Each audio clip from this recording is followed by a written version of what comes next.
എന്താടി പുണ്ണാക്ക് വരകി വെച്ചിരിക്കുന്നത് അല്ലെ പഴം മുഴുങ്ങി നിന്റെ വാകില് അണ്ണാക്കിലോട്ട്. കാരണം എന്താന്ന് അറിയോടി ഷെരീഫ പുല്ലത്തി, അവളാടി എന്നെ നോക്കിയത്. ആ അളാമ പറഞ്ഞവളാണ് എന്റെ ഉമ്മമ്മ എന്നെ നോക്കിയത്. നീ കൊറേ പണം ഉണ്ടാക്കിക്കൊണ്ട് എടി, നീ പണം ഉണ്ടാക്കിക്കൊണ്ട് തള്ളതല്ലടി സ്നേഹം. ഇപ്പൊ തീട്ടം കൊണ്ട് ആറാട്ട് എന്ന് പറഞ്ഞ വായിക്കാണ് ഇപ്പൊ എന്റെ അവസ്ഥ. ഞാൻ ഇങ്ങനെ ഇൻട്രൊഡ്യൂസ് ചെയ്യാനുള്ള കാരണം, എന്നെ അറിയാത്ത ആളുകൾ എന്തിനാ വെറുതെ എന്റെ പച്ചർച്ച നിന്നുണ്ട് കണ്ണി കണ്ടവരെ പേരും പറഞ്ഞിട്ട് വെറുതെ ഇതാക്കുന്നത്. വീഡിയോസ് ഇട്ടിട്ടാണെങ്കിൽ നിങ്ങൾക്ക് ഒരാൾക്കും മനസ്സിലാവൂല എന്നുള്ളത് എനിക്ക് നന്നായിട്ട് അറിയാം. അപ്പൊ പറയാൻ പോണ രണ്ട് കാര്യങ്ങൾ ഇതാണ് സംഭവം. ഒന്നാമത്തത്, എന്റെ വീഡിയോസിന്റെ അടിയിൽ വന്നിട്ടുള്ള ഒരു കമന്റ് ഇട്ടൊരു കുഞ്ഞിമൂന്റെ പേരാണ് ജംഷീറ നൗഷാദ്. ഈ നൗഷാദ് അവിടെ നിൽക്കട്ടെ, ജംഷീറാനോട് ഒരു കാര്യം പറയാനുള്ളത്. അപ്പൊ സാജിദ അവളുടെ വീട്ടിലെ പ്രശ്നം തീർത്തിട്ടാണോ നിങ്ങളെ പ്രശ്നത്തിൽ ഇടപെട്ടത്? സാജിദയെ പറയുന്നവരോട് ചോദിച്ച അതേ ചോദ്യം നിങ്ങളോട് കൂടി ചോദിക്കട്ടെ. ഭാര്യയുടെ കുറ്റം പറഞ്ഞപ്പോൾ അവളുടെ ഭാഗം പറയുന്നു. അതായത് ഈ സാജിദ സാജിനേറ്റ് നല്ല റിലേഷൻഷിപ്പിലോട് കൂടി പോയത് ഞാനല്ല. ഞാനത് വീഡിയോ സഹിതം സ്ക്രീൻ റെക്കോർഡ് സഹിതം താങ്കൾക്ക് കാണിച്ചു തന്നിട്ട്, ചോറ് തന്നെ അല്ലേ വീട്ടിൽ നിന്ന് രാവിലെയും ഉച്ചക്കും വൈകുന്നേരം തിന്നുന്നത്, അല്ലെ ഒരു നേരം ചോറ് തിന്നുന്നില്ലേ, അതിനുള്ള വിവരം കാണിക്കുക കുഞ്ഞിമു. എന്താണ് പേര്? ജംഷീറ. അതും തന്നെ 2 വട്ടം ഇട്ടിട്ടുണ്ട്. ഞാൻ അതിന് കമന്റിന് റിപ്ലൈ തരാത്തതുകൊണ്ട് 2 വട്ടം ആ കമന്റ് തന്നെ നിങ്ങൾ ഇട്ടിട്ടുണ്ട്. നിങ്ങൾ ഇതിൽ എത്ര മലമറിച്ചുള്ള കമന്റ് ഇട്ടാലും ഈ പാത്രം കഴിയുകയും മീൻ നന്നാക്കി ഈ ചമ്മന്തി ഉണ്ടാക്കി കഞ്ഞി ചോറുണ്ടാക്കി പെരയെ അടിച്ചു വാരി നടന്നു കൊടുക്കണം. എനിക്ക് ഇതിനൊന്നും സമയമല്ല. നിങ്ങൾ എന്റെ ഒക്കെ ഞാൻ പറഞ്ഞതാണ്. ഞാൻ പറഞ്ഞത് ആ മോൾട്ടി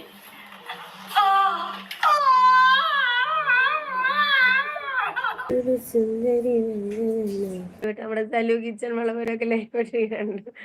അതെയോ, ഞാൻ വെറുതെ ലൈഫ് ഇട്ടത്. എനിക്ക് നീ നീ നീ ഫാത്തിനോട് കൂടെ ദുബായിലേക്ക്, ഞാൻ ഫാത്തിൻ്റെ കൂടെ ദുബായിലേക്ക് പോകും, വേറുള്ളോടേക്ക് പോകും. അത് എന്റെ ഇഷ്ടമല്ലേ. നിനക്ക് പണിയില്ലടി മൈരെ, പണിയില്ലടി മൈരെ. എന്താ ചിരി? അത് അവന്റെ ഇഷ്ടാണ്.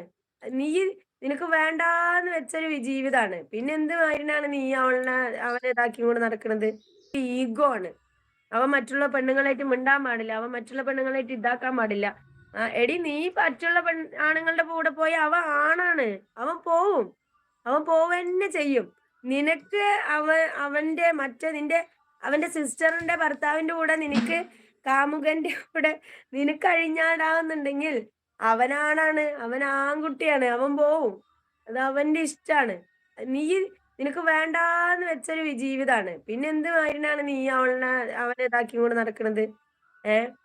അപ്പൊ ആന്റി പറഞ്ഞിട്ട് ആ കുട്ടികൾ ഇട്ട വീഡിയോ, ഞാൻ ആന്റി തന്നെയാണ്, ഞാൻ 5 മക്കളുടെ ഉമ്മയാണ്. 33 വയസ്സായിട്ടുണ്ട്.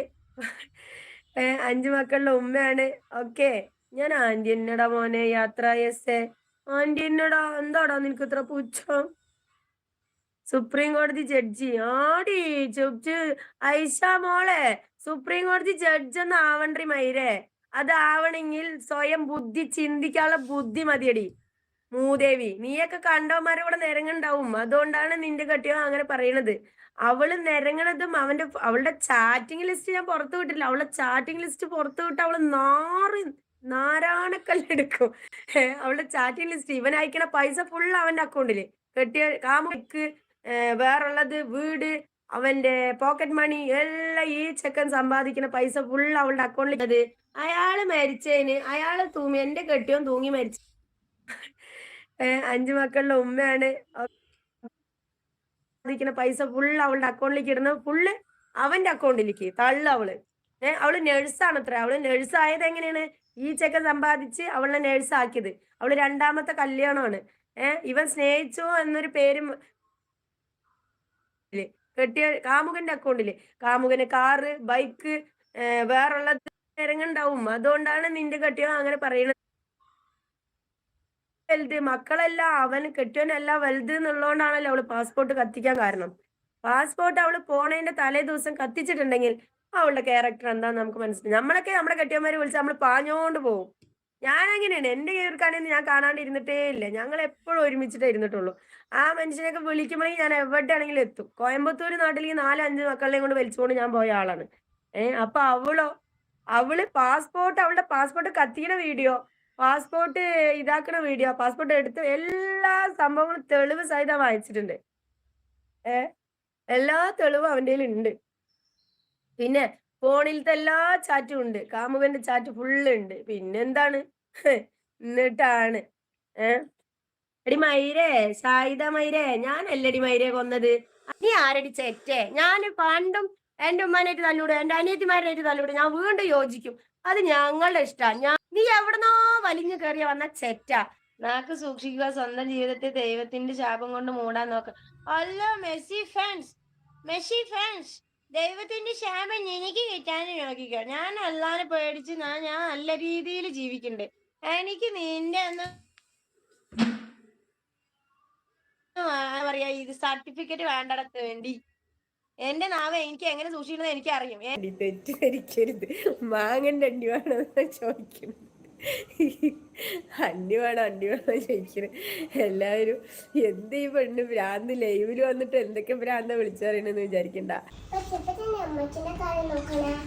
അമ്മച്ചിന്റെ കാര്യമൊന്നും ഞാൻ നോക്കലില്ല. ഓക്കെ, സ്കിപ്പ് ചെയ്യാതെ ഫുള്ളായിട്ട് ഇരുന്ന് കാണും. ഓക്കെ, ഫുള്ളായിട്ട് ഇരുന്ന് കാണും.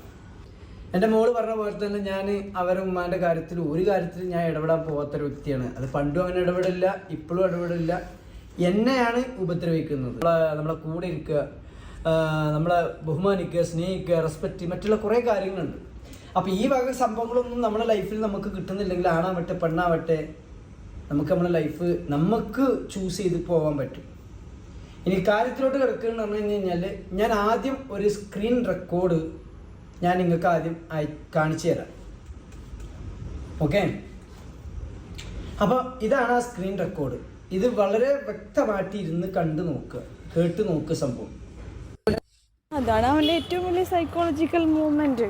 മക്കളെ മുന്നിലിട്ടിട്ട് ആളുകളുടെ സഹതാപം പിടിച്ചു പറ്റുക, അതിലൂടെ ഫെയിം ആവുക, അതിലൂടെ കുറേ ഫ്രണ്ട് സർക്കിൾ, പ്രത്യേകിച്ച് ഗേൾസ് ഗ്യാങ്സ് ഉണ്ടാക്കുക.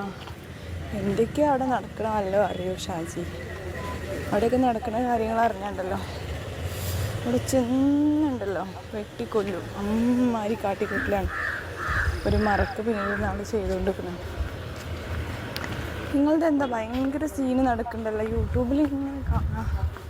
എന്തൊക്കെയപ്പോൾ പുതിയ പ്രശ്നങ്ങൾ, മറ്റേ പ്രശ്നങ്ങളൊക്കെ കഴിഞ്ഞപ്പോൾ വീണ്ടും പ്രശ്നങ്ങൾ സ്റ്റാർട്ട് ചെയ്തോ? ഞാൻ ഇന്നലെ ഇങ്ങനെ മറ്റേ എന്റെ സീൻ അവിടെ നിക്കട്ടെ. നീ പറഞ്ഞതിലൊക്കെ സത്യം ഉണ്ടോ ഇല്ലേന്നും കൂടി എനിക്ക് അറിയണമായിരുന്നു. അപ്പൊ കൂടുതൽ നീ പറഞ്ഞതിനേക്കാളും കൂടുതൽ സത്യങ്ങൾ എനിക്ക് കിട്ടിയിട്ടുണ്ട്. അത് നിന്റെ ഹസ്ബൻഡിലൂടെ അല്ല, വേറൊരാളിലൂടെ എനിക്ക് കിട്ടിയിട്ടുണ്ട്. അപ്പൊ അതിന്റെ ഡീറ്റെയിൽസും കാര്യങ്ങളും ഞാൻ അന്വേഷിച്ചുകൊണ്ടിരിക്കുകയാണ്. അപ്പൊ നിന്റെയും ഭാഗവും നിന്റെ ഹസ്ബൻഡിന്റെ ഭാഗവും ഞാൻ കേൾക്കാൻ തയ്യാറാണ്. നിന്റെ ഭാഗം ഞാൻ ക്ലിയർ ആയിട്ട് കേട്ടു. ഇനി നിന്റെ ഹസ്ബൻഡിന്റെ ഭാഗവും നിന്റെ മക്കളുടെ ഭാഗവും കൂടി എനിക്കൊന്ന് ക്ലിയർ ആയിട്ട് കേൾക്കാനുണ്ട്. പിന്നെ എന്താ പറയാ, കുറേ സംഭവങ്ങൾ എനിക്ക് ലിസ്റ്റ് കിട്ടിയിട്ടുണ്ട്. ഏതാ സത്യം ഏതാ നോണാന്നൊന്നും എനിക്കറിയില്ല. എൻ്റെ സംഭവങ്ങളൊക്കെ അവിടെ നിൽക്കട്ടെ. നിങ്ങളുടെ സംഭവങ്ങളാണല്ലോ ഇപ്പോൾ സോഷ്യൽ മീഡിയയിൽ ഭർത്താവും ഭാര്യയും അങ്ങോട്ടും ഇങ്ങോട്ടും ചളി വാരി തേക്കുന്നത്. കൂടെ കിടന്ന് കൂടെ ഇത്ര വർഷം 10-13 വർഷം ജീവിച്ച് 3 മക്കൾക്ക് ജന്മം നൽകി ആ ഉമ്മ ഉപ്പയാണ് ഈ സോഷ്യൽ മീഡിയയിലൂടെ അങ്ങോട്ടും ഇങ്ങോട്ടും. ഞാൻ നിനക്ക് പേഴ്സണലായിട്ട് അല്ലെങ്കിൽ നിനക്ക് ഞാൻ മെസ്സേജ് അയക്കും, നീ എനിക്ക് മെസ്സേജ് അയച്ചപ്പോഴും നിന്നോട് മാന്യമായ രീതിയിലാണ് ഞാൻ സംസാരിച്ചിട്ടുള്ളത്. പിന്നെ എനിക്ക് നിന്നോട് പറയാനുള്ളത് എന്താണെന്ന് വെച്ചാൽ, നിൻ്റെ മക്കളുടെ ഉപ്പയാണ്, നിൻ്റെ ഹസ്ബൻഡായിരുന്നു 10-13 വർഷം. ഓന് നിനക്ക് ഒരു കുറവും വരുത്തിയിട്ടില്ല എന്നാണ് എൻ്റെ ഒരു അറിവ്. പിന്നെ നീ എന്തുകൊണ്ടാണ് ഗൾഫിലോട്ട് പോവാത്തെ? എന്തിനാണ് പാസ്പോർട്ട് കാര്യങ്ങളൊക്കെ കത്തിച്ച് വിട്ടേ? ആ ഡീറ്റെയിൽസ് കാര്യങ്ങൾ എനിക്കൊന്ന് പറഞ്ഞു തരണം. പിന്നെ നിൻ്റെ കൂടെ ഉള്ള ആളാരാണ്, നിനക്ക് സപ്പോർട്ടായിട്ട് ആരാണ് നിൽക്കുന്നതെന്നും, പിന്നെ എന്താ നിൻ്റെ ഉമ്മ നിൻ്റെ ആങ്ങളാരൊക്കെ എന്താണ് നിനക്കെതിരെ? നിൻ്റെ ഉപ്പ നിൻ്റെ കൂടെ ഉണ്ടെന്ന് മനസ്സിലായി, പക്ഷെ നിൻ്റെ ഉമ്മ നിൻ്റെ ആങ്ങളാര്, ഹസ്ബൻഡിൻ്റെ ഉമ്മ ഉപ്പ, അവരുടെ ഏട്ടൻ അനിയന്മാരെല്ലാം എതിരാണ്. അപ്പം ഇതൊക്കെ എന്താണ് സംഭവങ്ങൾ ഒന്നും കൂടി ക്ലിയർ ആയിട്ട് എനിക്ക് പറഞ്ഞു തരികയാണെങ്കിൽ ഞാൻ അതിനനുസരിച്ചിട്ട് വീഡിയോസ് ചെയ്യാമെന്ന് പറഞ്ഞിട്ടാണ്. പിന്നെ ഈ സോഷ്യൽ മീഡിയയിൽ വന്നിട്ട് തിരിച്ചങ്ങോട്ടും ഇങ്ങോട്ടും ചളി വാരി എറിയണത് ഈ മക്കളില്ലേ, ഈ പെൺകുട്ടി പറയുന്ന, നിങ്ങൾക്കൊരു പെൺകുട്ടിയുണ്ട്, 2 ആൺകുട്ടികളുണ്ട്. ഈ പെൺകുട്ടി വളർന്നു വരുമ്പോൾ പിന്നീട് അത് ദോഷത്തിലേക്കേ എത്തിക്കുള്ളൂ. കാരണം ആ കുട്ടിക്കൊരു ഭാവിയുണ്ട്, ആ കുട്ടിക്കൊരു ജീവിതമുണ്ട്. നിങ്ങൾ നിങ്ങളുടെ ലൈഫ് ഇപ്പം നിനക്കൊരു 10-32 വയസ്സായിട്ടുണ്ടെങ്കിൽ നിന്റെ ലൈഫ് കഴിഞ്ഞ് നിന്റെ 10-40 വയസ്സായ നിന്റെ ലൈഫ് ഏകദേശം തീരാനായി. അപ്പോൾ ആ പെൺകുട്ടി വളർന്നു വരുമ്പോൾ ഉമ്മയും ഉപ്പയും ചളി സോഷ്യൽ മീഡിയയിൽ വാരി തേക്കുമ്പോൾ ഇത് നിങ്ങൾ ഡിലീറ്റ് ആക്കിയാലും ഇത് സോഷ്യൽ മീഡിയയിൽ കടന്ന് ഇങ്ങനെ കളിക്കും. കാരണം വേറെ ആൾക്കാർ കുറേ ഇത് സേവ് ചെയ്ത് വെച്ചിട്ടുണ്ട്. അതുകൊണ്ട് തന്നെ എനിക്ക് നിന്നോട് പറയാനുള്ളത്, അവരുടെ മക്കളുടെ ഉപ്പയാണ്, മക്കളുടെ നീ ഹസ്ബൻഡിൻ്റെ കൂടെ നീ 10-13 വർഷം ജീവിച്ചെന്നാണ് എൻ്റെ ഒരു അറിവ്. മോന് 10-12 വയസ്സ് അവനെ കാണുമ്പോൾ തോന്നുന്നുണ്ട്. അങ്ങനെയുള്ളപ്പോൾ ഞാനും ഒരു ഹസ്ബൻഡിനൂടെ ജീവിച്ചതാണ് 15 കൊല്ലം. 15ാമത്തെ വയസ്സിൽ 2009 മാർച്ച് 29 കല്യാണം കഴിഞ്ഞൊരു വ്യക്തിയാണ്. എൻ്റെ കല്യാണം കഴിഞ്ഞ് ഞാൻ എൻ്റെ ഇക്കാൻ്റെ കൂടെ പോയതിന് ശേഷം എൻ്റെ ഇക്ക പറഞ്ഞതാണ് എൻ്റെ ലോകം. ഇക്ക പറഞ്ഞതിനപ്പുറം എൻ്റെ ഉമ്മ എൻ്റെ ഉപ്പ പറഞ്ഞതും കൂടി ഞാൻ കേൾക്കാറില്ല. എൻ്റെ ഉമ്മാനെ കാണണ്ട ഉപ്പാനെ കാണണ്ട പറഞ്ഞാലും കൂടി ഞാൻ ആ ഭാഗത്തേക്ക് പോവാറില്ല, വർഷക്കണക്ക് പോവാറില്ല. 10-15 കൊല്ലമൊക്കെ ഞാൻ ഇവിടെ വരാണ്ടിരുന്നിട്ടുള്ള ഒരു വ്യക്തിയാണ്. പിന്നെ എന്തുകൊണ്ട് നിൻ്റെ ഹസ്ബൻഡ് ഇങ്ങനെ ചെയ്തു എന്ന് ചോദിച്ചാൽ എനിക്കതിന് ഉത്തരമില്ല. കാരണം ഞാൻ അത്രയും സപ്പോർട്ടീവ് ആയിട്ടുള്ള ഒരു സ്ത്രീയായിരുന്നു, ഒരു വ്യക്തിയായിരുന്നു, ഭാര്യയായിരുന്നു, ഒരു ഫ്രണ്ടായിരുന്നു, ഒരു മക്കളുടെ ഉമ്മ, അത്രയും നല്ലൊരു പെർഫെക്റ്റ് ആയിട്ടുള്ള ഉമ്മ ആയിരുന്നു. ഇപ്പോഴും ഞാൻ എൻ്റെ മക്കളെ പൊന്നുപോലെ നോക്കുന്നുണ്ട്, ഒരാളുടെയും തുണയില്ലാണ്ട് ഞാൻ നോക്കുന്നുണ്ട്. അപ്പോൾ എനിക്ക് നിന്നോട് പറയാനുള്ളത് എന്താണെന്ന് വെച്ചാൽ, സോഷ്യൽ മീഡിയയിൽ അങ്ങോട്ടും ഇങ്ങോട്ടും ചളി വാരി തേച്ചിട്ട് കാര്യമില്ല. നീ ഡൈവോഴ്സിന് അപ്ലൈ ചെയ്തിട്ട് നീ ഡൈവോഴ്സ് വാങ്ങിയിട്ട് നിൻ്റെ മക്കളിൽ നിനക്ക് തരികയാണെങ്കിൽ അവരുടെ കാര്യങ്ങളൊക്കെ അന്വേഷിച്ച് ചിലപ്പോൾ നിൻ്റെ മക്കളിൽ നിനക്ക് തരുമായിരിക്കും. ഇല്ലാന്നുണ്ടെങ്കിൽ നിൻ്റെ ഭാഗത്ത് തെറ്റുണ്ട് പറഞ്ഞാൽ ആ മക്കളിനെ അവനെ ഏൽപ്പിക്കുകയായിരിക്കും. അതറിയില്ല എങ്ങനെയാണ് കോടതി നിയമങ്ങളെന്ന് എനിക്ക് കറക്റ്റായിട്ട് ഇതിനെ പറ്റിയിട്ട് അറിയാത്തതുകൊണ്ട് തന്നെ ഞാൻ അതിനെക്കുറിച്ച് പറയുന്നില്ല. അപ്പോൾ നൈനു ആയാലും നിങ്ങളുടെ നൈനു മോളായാലും മോനായാലും മൂത്ത മോനായാലും അവർക്കും കുറേ സത്യങ്ങൾ പറയാനുണ്ടാവും. ആ കുട്ടികൾ നിങ്ങളുടെ കൂടെ ജീവിച്ചതാണ്. എൻ്റെ മക്കൾ, എൻ്റെ ചാരിക്ക് മോനടക്കം എൻ്റെ കാര്യങ്ങൾ വിളിച്ച് പറയും. അല്ലെങ്കിൽ അവൻ്റെ ഉമ്മമ്മ ചെയ്യണത്, അവൻ്റെ മാമ ചെയ്യണത്, അല്ലെങ്കിൽ ഞാൻ ചെയ്യണത് എന്താണെന്ന് എൻ്റെ മക്കൾക്ക് അത് നമ്മൾ പറഞ്ഞ് പഠിപ്പിക്കേണ്ട ആവശ്യമില്ല. ഒരു ഉപ്പയും ഉമ്മയും പറഞ്ഞ് പഠിപ്പിക്കേണ്ട ആവശ്യമില്ല. കണ്ട് വളരണ ചെറുപ്പം മുതലേ ഇന്നത്തെ മക്കൾക്ക് നല്ല ബ്രെയിനാണ്. അവർ ചെറുപ്പം, നമ്മൾ പണ്ടുള്ളവർക്കൊക്കെ മൊയന്തുകളാണ്, നമുക്കൊന്നും അങ്ങനെ അറിയില്ല. പക്ഷെ ഇന്നത്തെ മക്കൾ ചെറുപ്പം മുതലേ സോഷ്യൽ മീഡിയ വേറുള്ളത് ബാക്കിയുള്ളതൊക്കെ കണ്ടു പഠിക്കുന്നതുകൊണ്ട് തന്നെ ആ മക്കൾക്ക് നന്നായിട്ടറിയാം. പിന്നെ നിൻ്റെ മോളായാലും നിൻ്റെ മൂത്ത മോനായാലും എന്തിൻ്റെ പേരിലാണ് അവൻ്റെ കൂടെ നിൽക്കണതെന്നും നിങ്ങളെ തമ്മിൽ നീ എന്തിനാ ഇങ്ങനെയൊക്കെ ചെയ്തതെന്നും ഡീറ്റെയിൽ ആയിട്ട് എനിക്ക് പറഞ്ഞു തരികയാണെങ്കിൽ.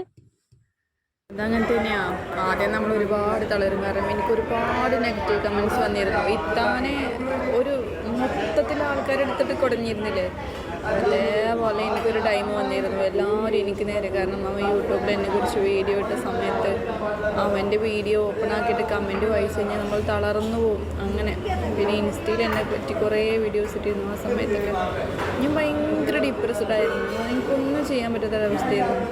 ഡ്യൂട്ടിക്ക് പോകാൻ വയ്യ. ഹോസ്പിറ്റലിൽ ഡ്യൂട്ടിക്ക് പോയി കഴിഞ്ഞാൽ അവിടുത്തെ ആളുകൾ വരെ എന്നോട് ചോദിക്കാൻ തുടങ്ങി, എന്നെക്കുറിച്ചല്ലേ പറയണമെന്നുള്ളൂ. അങ്ങനെ ഭയങ്കര മെൻ്റലി പറ്റ ഡൗൺ ആയി. പിന്നെ അവിടുന്ന് അങ്ങോട്ട് ഞാൻ വിചാരിച്ചു, ഒരു 4-5 മാസം ഞാൻ കരഞ്ഞിരുന്നിട്ടുണ്ട്. പിന്നെ ഞാൻ വിചാരിച്ചു നമുക്ക് നമ്മൾ തന്നെ ഉണ്ടാവുള്ളൂ. നമ്മൾ അതിനങ്ങോട്ട് ഫേസ് ചെയ്യാൻ തുടങ്ങി. മൈൻഡേ ചെയ്യില്ല, നെഗറ്റീവ് വന്നാലും ഒരാളെയും മൈൻഡ് ചെയ്തില്ല. നമ്മളെ ലൈഫ് നമ്മൾ നോക്കുക, നമ്മൾ നന്നായാൽ നമുക്ക് നല്ലത്. നമ്മളെ മക്കൾക്ക് വേണ്ടിയിട്ട് നമ്മൾ ആയല്ലേ പറ്റുള്ളൂ. അപ്പോൾ ഞാൻ നിങ്ങളങ്ങ് വിചാരിക്കും, നിങ്ങൾക്ക് എത്രയോ ആൾക്കാർക്ക് കേൾക്കണം, നിങ്ങളതിൻ്റെ ഒരു 100-ൽ 10 എനിക്ക് കേട്ടിട്ടുണ്ടാവുക. അപ്പോൾ ഞാൻ നിങ്ങളെ കുറിച്ച് തന്നെ ആലോചിക്കും, നിങ്ങളെ പെൺകുട്ടികളായിട്ട് നടക്കുന്നുണ്ടോ. ഞങ്ങൾ കുറച്ച് ഇഷ്യൂസിലാണ്, സെപ്പറേറ്റ്. കേട്ട് നോക്കിയാ ഈ ഒരു വീഡിയോ സ്ക്രീൻ റെക്കോർഡ് ഞാൻ ഈ സാജി എന്ന് പറയുന്ന വ്യക്തിയായിട്ട് പേഴ്സണലായിട്ട് ഒരു സംസാരമോ അല്ലെങ്കിൽ ഒരു ചാറ്റോ ഒന്നും ഇല്ലാത്തൊരു വ്യക്തിയാണ് ഞാനും ഈ സാജിയായിട്ട്.